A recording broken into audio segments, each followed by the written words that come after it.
जय हिंद दोस्तों। तो मैं गोलू कुमार आप सभी को स्वागत करता हूं मैं अपना यूट्यूब चैनल बीपी सैनिक सेंटर में। तो मैं बताने वाला हूं आज क्लास 10 चैप्टर नंबर 3 धातु एवं अधातु के बारे में, यानी शानदार तरीके से पढ़ेंगे। और हाँ मेरे भाई, यदि वीडियो पसंद आता है तो सब्सक्राइब जरूर कीजिएगा, क्योंकि इस चैनल पे हम सारा के सारा क्लास 10th के मैथ और साइंस अच्छे से और विस्तार पूर्वक पढ़ाने वाला हूँ। ओके, तो चलिए हम वीडियो को स्टार्ट करते हैं। और यहाँ पर देखिएगा दोस्तों, यहाँ पर क्या लिखा गया है, जरा ध्यान दीजिएगा। यहाँ पर आपका लिखा गया है अध्याय 3 है, चैप्टर 3 है विज्ञान। बोले तो यहाँ विज्ञान में एनसीईआरटी बुक होगा। कौन सा बुक होगा? एनसीईआरटी बुक होगा।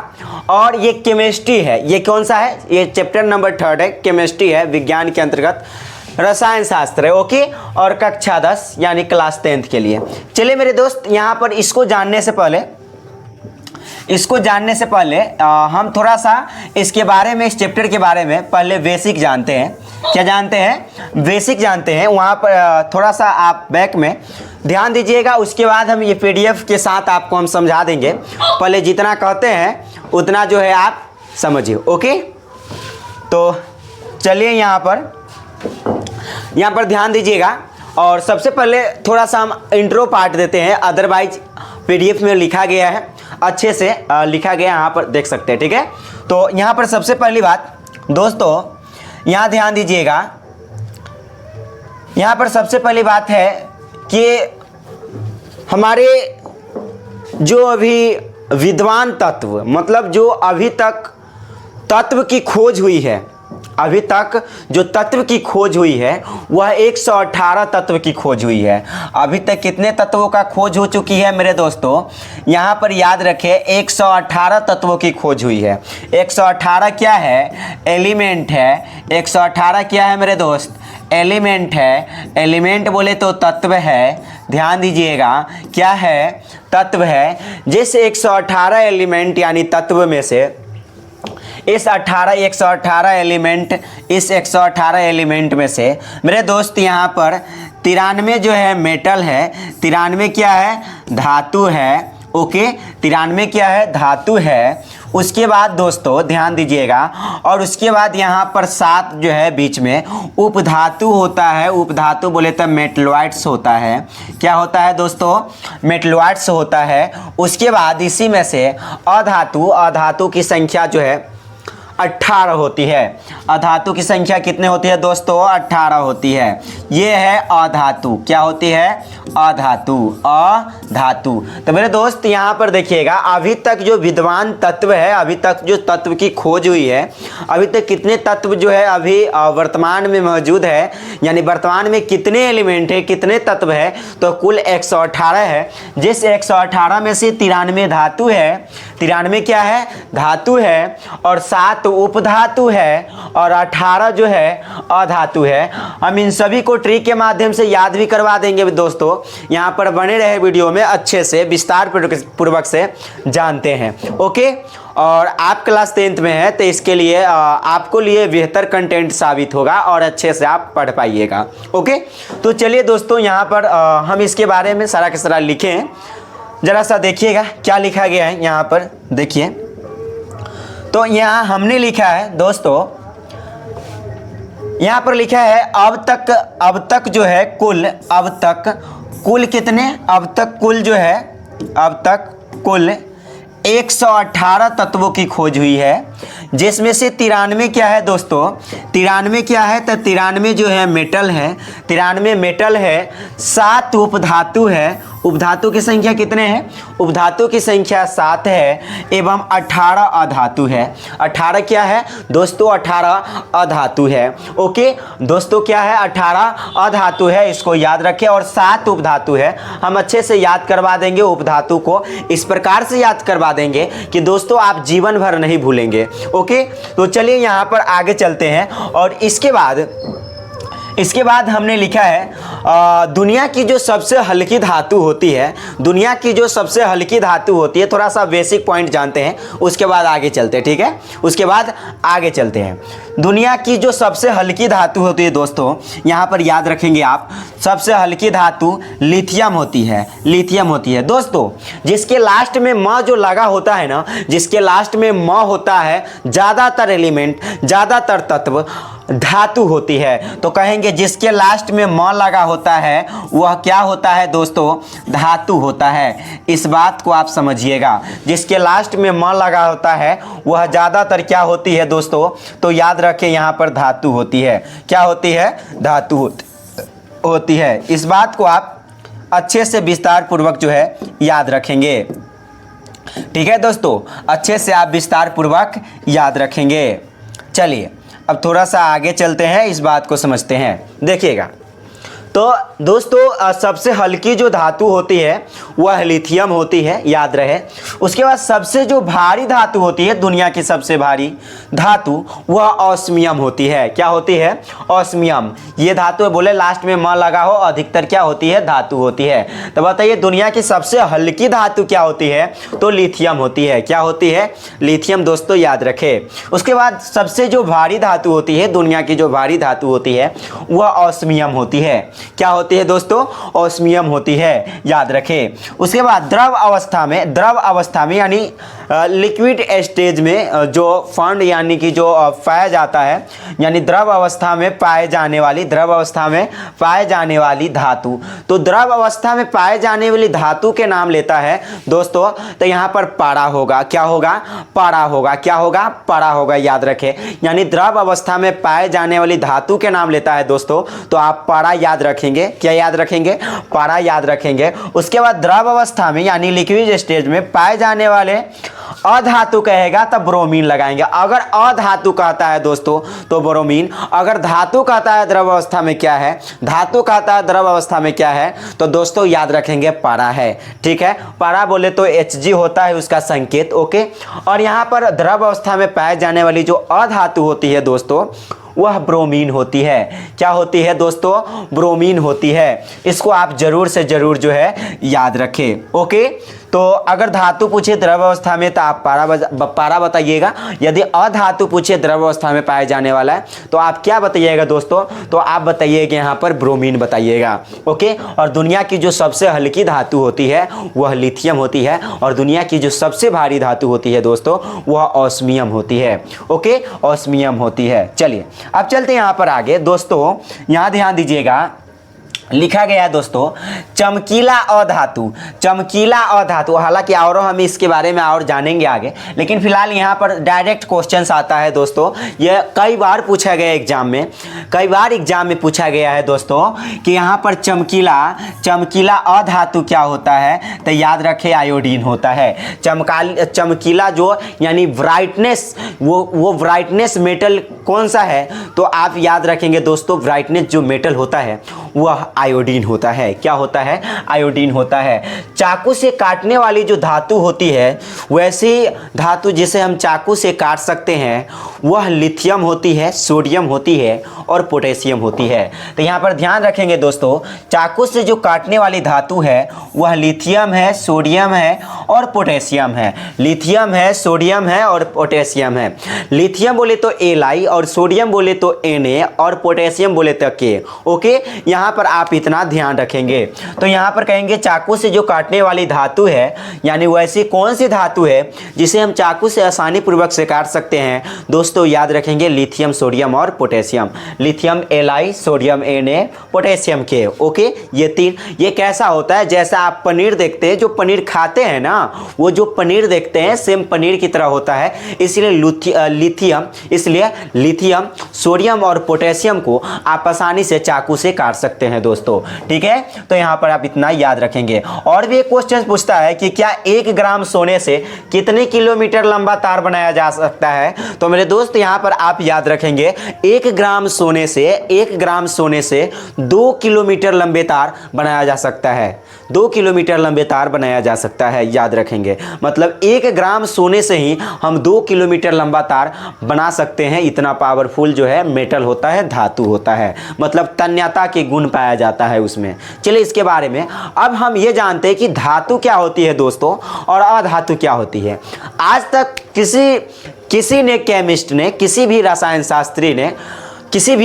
शास्त्री ने यह धातु और अधातु का सटीक परिभाषा यानी पूरा राइट परिभाषा नहीं बताया है। कैरेक्टर यानी गुण के आधार पर ही मेरे दोस्त आप कहेंगे कि कौन धातु है और कौन अधातु है। इसलिए इसका कोई सटीक परिभाषा नहीं है। हम गुण के आधार पर कहते हैं कि यह धातु है और यह अधातु है। और हाँ मेरे दोस्त, क्लास 10th में जो है इसमें क्वेश्चंस आया था और बार बार आता है कि धातु और अधातु के भौतिक गुणधर्म क्या है, विस्तार पूर्वक अध्ययन करके लिखे, यानी विस्तार पूर्वक से लिखे। और यह 6 नंबर में आती है, कभी कभी 5 नंबर में और कभी कभी 6 नंबर में भी आती है, इसलिए महत्वपूर्ण है।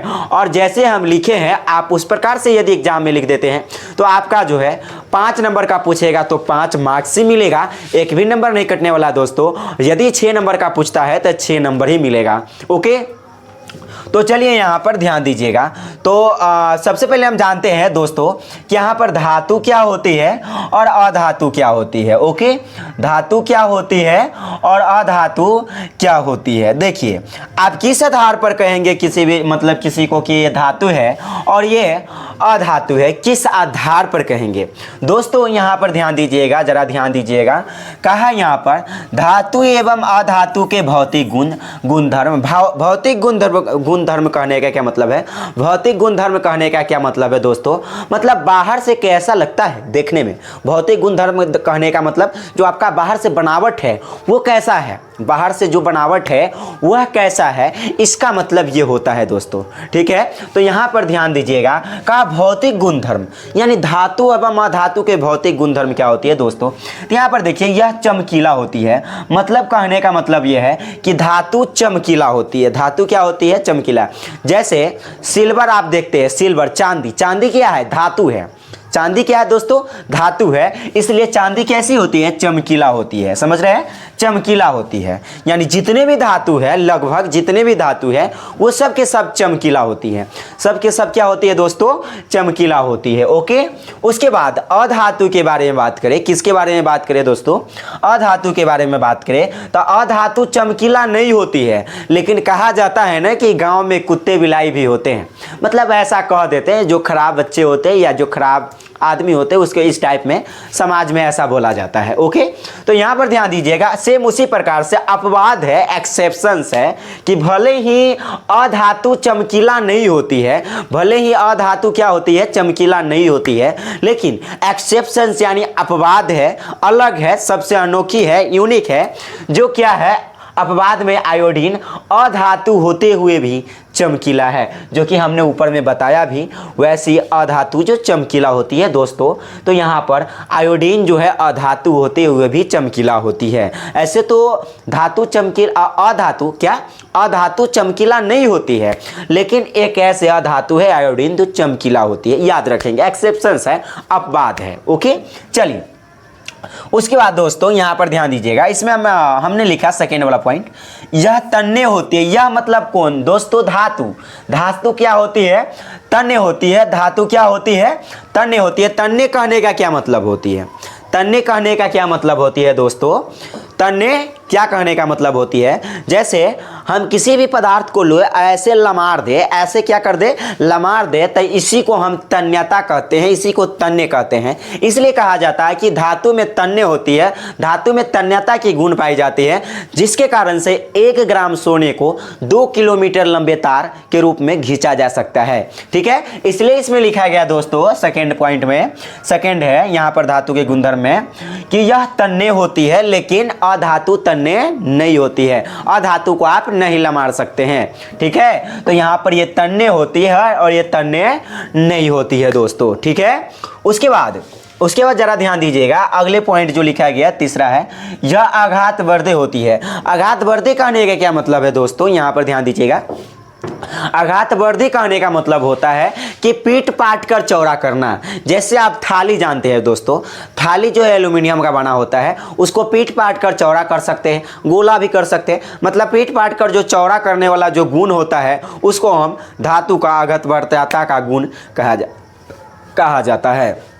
यानी हम पीट पाट कर जो चौड़ा करते हैं ना, जैसे चटाई की तरह, तो उसको हम अघातवर्ध्यता कहते हैं। तो यहाँ पर आप याद रखेंगे दोस्तों कि यह अघातवर्ध्यता मतलब धातु में अघातवर्ध्य होती है, धातु अघातवर्ध्य होती है, और अधातु में ऐसा आप पीट पाट कर चौड़ा नहीं कर सकते, इसलिए अधातु अघातवर्ध्य नहीं होती है। चलिए आगे है चौथी गुण। चौथी गुण है दोस्तों, यह सामान्यतः कठोर होती है। दोस्तों यानी जो धातु है ना वह कठोर होती है, सामान्य तौर पर कठोर होती है। लेकिन कहा जाता है ना कि गांव में अपवादित होते हैं, यानी लफुआ टाइप में, वगैरह टाइप में, कुछ अच्छे भी होते हैं, कुछ गलत भी होते हैं। मतलब गलत बहुत ही कम होते हैं, लेकिन मैक्सिमम अच्छे होते हैं। ठीक है, मेरे सोच से। अब देखिए दोस्तों, यहाँ पर ध्यान दीजिएगा, यहाँ पर बताया गया, क्या बताया गया कि ये धातु जो है ना सामान्यतः कठोर होती है। कठोर मतलब मजबूत होती है, समझ रहे हैं, कठोर होती है। तो कठोर होती है, लेकिन धातु में ही 3 धातु ऐसे हैं जो इतना मुलायम होती है दोस्तों, इतना मुलायम होती है जिसको आप आसानी से चाकू से काट सकते हैं। जैसे लिथियम, सोडियम, पोटेशियम, नीचे लिखा गया आपको दिखाई देगा, धैर्य रखें। ठीक है, उसके बाद इसमें लिखा है ये सामान्यतः कठोर नहीं होती है दोस्तों। यानी धातु से कठोर होती है और अधातु कठोर नहीं होती है दोस्तों। ठीक है, यहाँ पर ध्यान दीजिएगा, आगे समझिएगा। अब देखिए एग्जाम्पल में हमने इसका एग्जाम्पल, लेकिन इसमें हमने बताया कि कुछ धातु ऐसे जो मुलायम होती है, लिथियम, सोडियम और पोटेशियम। चलिए वो एक्सेप्शन है, अपवाद है, निकल जाता है ऐसा। ठीक है, तो चलिए यहाँ पर अगले क्या है, यहाँ पर ध्यान दीजिएगा। यहाँ पर पॉइंट लिखा गया, यहाँ पर ध्यान दीजिएगा क्या लिखा गया दोस्तों, यहाँ पर ध्यान दीजिएगा। यहाँ है, देखिए अपवाद में हमने कहा ना कि धातु जो है दोस्तों, क्या है, धातु जो है दोस्तों, यहाँ पर धातु भले ही कठोर होता है, लेकिन लिथियम सोडियम क्या क्या दोस्तों, यहाँ पर लिथियम, सोडियम और पोटेशियम क्या होते हैं दोस्तों, मुलायम होते हैं, जिसको हम चाकू से आसानी पूर्वक काट सकते हैं। यानी पनीर के जैसा होता है। ओके, कैसा होता है, तो पनीर के जैसा होता है। ठीक है, इसको आप जरूर याद रखें। और यहाँ पर अधातु भी, मतलब हमने कहा कि अधातु कठोर नहीं होती है, अधातु कठोर नहीं होती है, लेकिन अधातु में भी हीरा जो है कार्बन का एक अपरूप है। जब कार्बन अधातु है तो ये भी हीरा जो है कार्बन का एक अपरूप है। हीरा क्या है, कार्बन का अपरूप है, और कार्बन अधातु होता है, इसलिए हीरा भी अधातु हुआ, इसलिए हीरा भी क्या हुआ, अधातु हुआ दोस्तों। और यह में कहा गया, यहाँ पर ध्यान दीजिएगा, और इसमें बताया गया कि हीरा भले ही अधातु है लेकिन ये कठोर होता है। कहना मतलब वही वाला कहानी हो गया कि गांव में एका दुक्का जो है लफुआ होवे करता है। सेम उसी प्रकार से एक्सेप्शंस है, अपवादित है दोस्तों, यहाँ पर कि अपवाद है कि हीरा अधातु होते हुए भी, इधर तो अधातु का गुण है और इधर क्या है, धातु का गुण है दोस्तों। तो यहाँ पर हीरा जो है अधातु होते हुए भी क्या होती है, कठोर होती है। इसको आप याद रखें, क्वेश्चन पूछा जाता है। क्वेश्चंस पूछेगा सबसे कठोर प्राकृतिक पदार्थ कौन है, तो कहेंगे हीरा होता है। क्या होता है दोस्तों, हीरा होता है। चलिए यहाँ पर आगे जानते हैं, आगे और जानते हैं, ध्यान दीजिएगा। 5वां लिखा गया दोस्तों, यहाँ पर यह विद्युत एवं ऊष्मा के सुचालक होती है। यह विद्युत मतलब करेंट का सुचालक, इससे मतलब करेंट प्रवाहित हो सकता है, करेंट प्रवाह हो सकता है, इलेक्ट्रिसिटी पास हो सकती है, करेंट प्रवाह हो सकती है दोस्तों। तो यहाँ पर लिखा गया यह विद्युत एवं ऊष्मा के सुचालक होती है। यह विद्युत एवं ऊष्मा की क्या होती है दोस्तों, सुचालक होती है। इसको आप याद रखें, इसलिए इसमें कहा गया यह विद्युत एवं ऊष्मा के क्या होती है दोस्तों, सुचालक होती है। यह विद्युत एवं ऊष्मा के सुचालक होती है, मतलब यह इलेक्ट्रिसिटी और इसमें मतलब ये इसमें है ऊष्मा भी जा सकता है, मतलब हीट भी इससे हो सकता है, धातु हीट भी हो सकता है। धातु क्या हो सकता है, हीट मतलब गर्म हो सकता है। ऊष्मा कहने का मतलब, ऊष्मा के सुचालक कहने का मतलब हीट हो सकता है। क्या हो सकता है, हीट हो सकता है, गर्म हो सकता है। और विद्युत के सुचालक कहने का मतलब है दोस्तों, विद्युत के सुचालक कहने का मतलब है कि इससे इलेक्ट्रिसिटी यानी करंट पास हो सकता है। इसलिए दोस्तों यहाँ पर लिखा गया कि यह विद्युत एवं ऊष्मा के सुचालक होती है। लेकिन हाँ, कहा जाता है सेम उसी प्रकार के एक्सेप्शंस, यानी एक्सेप्शन जैसे में गांव में एकादू का जो लफड़ा होता है उसी प्रकार से एक्सेप्शंस इसमें भी है कि ये सीसा और मरकरी कुचालक होती है। क्या होती है? सीसा एवं मरकरी, ये भले ही धातु है, सीसा एवं मरकरी धातु है। क्या है? धातु है, लेकिन धातु होते हुए भी ये सुचालक नहीं है दोस्तों। कौन कौन? सीसा और मरकरी सुचालक नहीं है, कुचालक है। किसका कुचालक है? विद्युत एवं ऊष्मा के कुचालक है, मतलब इससे करंट पास नहीं होगा। किससे करंट पास नहीं होगा दोस्तों? तो यहां पर सीसा और मरकरी से करंट पास नहीं होगा। ये धातु है, लेकिन भले ही धातु है लेकिन इससे आप करंट को पास नहीं करवा सकते हैं। कौन कौन? सीसा और मरकरी से दोस्तों, याद रखें। तो इसलिए क्वेश्चन पूछा जाता है कि वह कौन सी धातु है जो विद्युत एवं ऊष्मा के कुचालक होती है।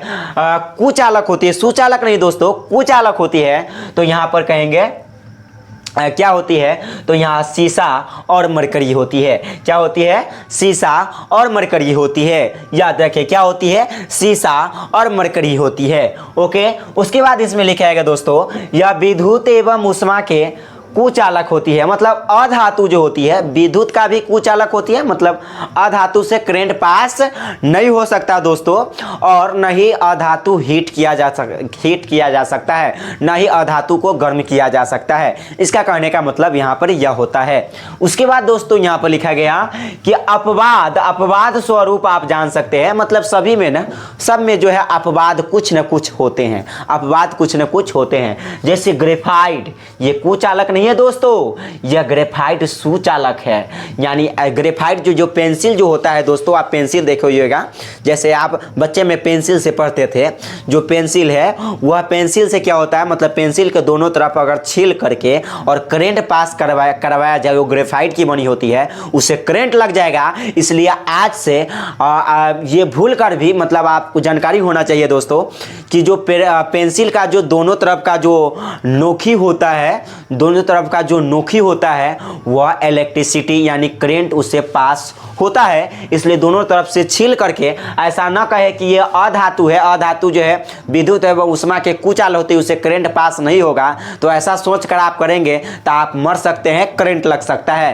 ठीक है दोस्तों, इसलिए याद रखें कि ये ग्रेफाइट भी ये कार्बन का अपरूप है, और अधातु होते हुए भी ग्रेफाइट भी क्या है? कार्बन का अपरूप है दोस्तों। कार्बन का क्या है? अपरूप है। और यह अधातु होते हुए भी यह विद्युत का सुचालक होता है, इससे मतलब करंट पास हो सकता है। इसको आप याद रखें। इसलिए क्वेश्चंस पूछा जाता है कि वह कौन सी अधातु है जो विद्युत एवं ऊष्मा के सुचालक होती है, तो कहेंगे ग्रेफाइट है दोस्तों। यहाँ पर याद रखें, ठीक है। उसके बाद छठा यहाँ पर लिखाया गया है दोस्तों, छठा, यह ध्वनिक होती है। यह ध्वनिक होती है, मतलब धातुएं आवाज देती है दोस्तों।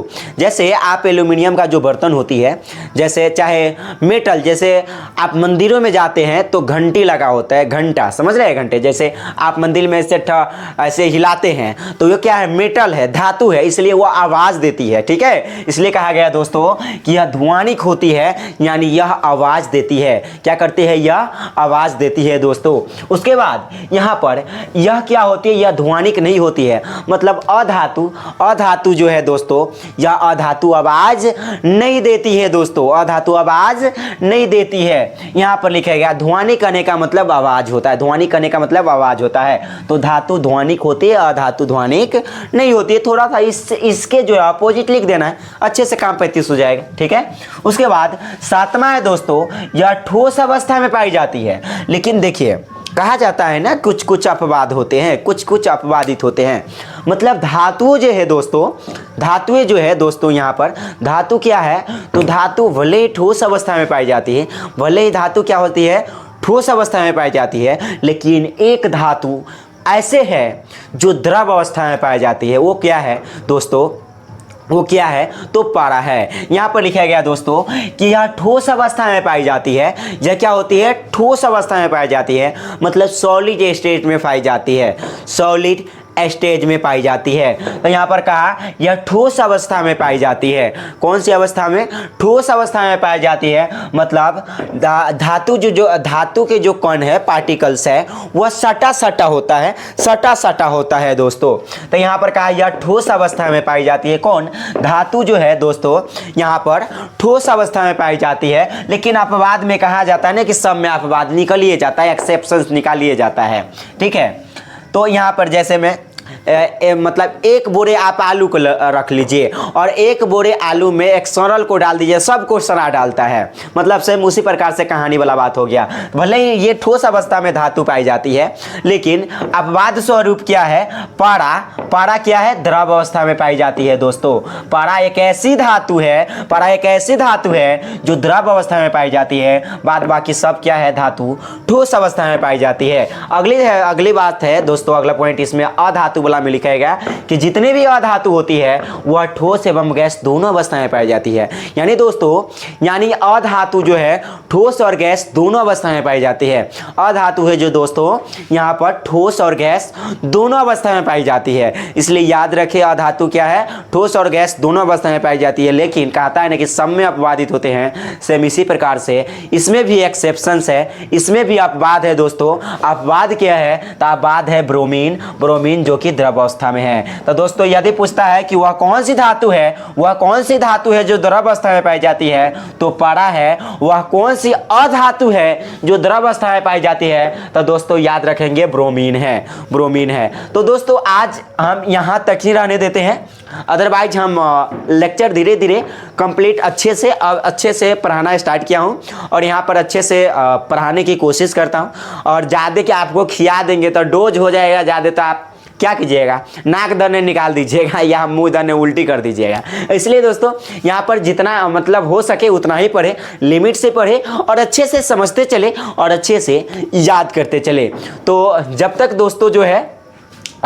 दोस्तों आप ये सारे के सारे चीज़ों को आप याद करें अच्छे से, ताकि आप क्लास 10th में आप एक भी प्रश्न को न छोड़े और मेरे चैनल से जरूर जुड़े रहें। सो ऐसे बहुत सारे कॉन्सेप्ट और यहाँ पर ट्रिक देखने को, मतलब बहुत सारे अभी ट्रिक भी बताएंगे दोस्तों।